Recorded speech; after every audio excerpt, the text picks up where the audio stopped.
In aviation, a single bad part can lead to disaster. But who's the very first line of defense? You might think it's the engineer or the mechanic, but it's not. It's the procurement team. In this explainer, we're going to break down step by step how to handle suspected unapproved parts, or SUPs. We're going to see how your sharp eye on a simple purchase order is one of the most critical links in the entire chain of safety. Let's jump in. You know, this quote really nails it. Before a part is ever touched by an engineer, before it's ever installed on an aircraft, it has to pass through your desk. You are the gatekeeper. And thinking about it that way, well, it completely reframes the job, doesn't it? It makes procurement one of the most vital safety roles in the entire industry. So what exactly is a suspected unapproved part? Look, this is way more than just a typo on the paperwork.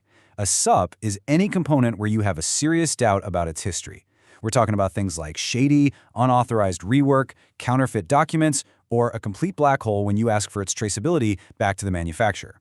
Any one of those things makes it a SUP, and that makes it a direct threat to an aircraft's airworthiness.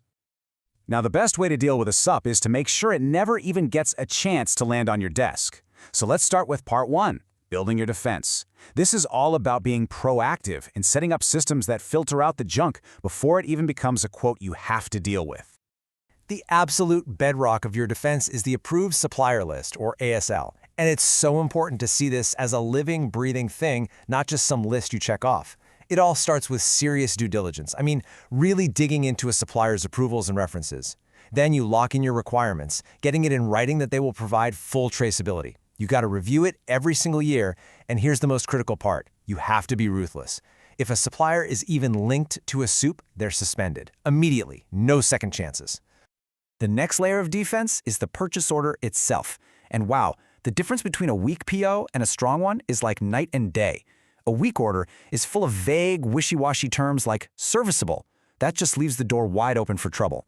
But a strong PO, it's a fortress. It's a specific, legal demand. It calls out the exact certification required, like an EASA Form 1, and explicitly demands full traceability. The takeaway is simple: be incredibly specific.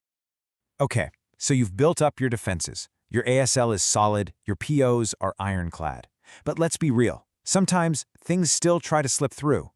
This next part, this is your critical moment. It's when you're looking at a quote and you have to put on your detective hat. This is where your gut feeling and your experience are everything. And these are the clues you're hunting for. Some are pretty obvious, right? A price that's just way too good to be true, or a delivery time that seems almost impossible. Others are more subtle. A supplier gets cagey when you ask for traceability, or the paperwork just looks off, faded, photocopied, weird. Even the packaging can be a dead giveaway. Any one of these is a red flag. If you see a few of them together, that's a 5-alarm fire. So it happened. You're looking at a quote, and your gut is just screaming that something's not right. You've spotted one of those red flags. What do you do in that exact moment? What is the very next thing you should do? The answer is simple. You follow the plan. This is absolutely not the time to panic, guess, or try to be a hero and solve it yourself. This is when you trigger the SUP response protocol. It's a clear, calm, and confident plan of action that protects you, the company, and ultimately the flying public. And here is that protocol. 4 simple steps. First, and this is the most important part, stop. Just stop. Do not click confirm on that purchase order. Second, you escalate it. Immediately. Forward everything you have, the quote, the emails, all of it, to your manager and the compliance team. After that, your job is to wait. You've done your part. Let the experts take over and investigate. They'll give the final word. Either it's confirmed safe and you proceed, or it's not, and that order is canceled, period. Now, this isn't just about protecting our own airline or MRO. Once your compliance team confirms a SUP, it gets bigger. They have a formal duty to report it to the aviation authorities, like EASA or the FAA, using these official forms. This is how we, as an entire industry, help protect everyone from that bogus part and shut down that bad supplier for good. Which brings us right back to where we started. All of these procedures, these forms, these protocols, they are all built around that one critical moment when one person makes the first call, and that person is you. So let's wrap this up with what this all means for you, every single day. So, let's boil it all down. Number 1, stick to your ASL. No exceptions.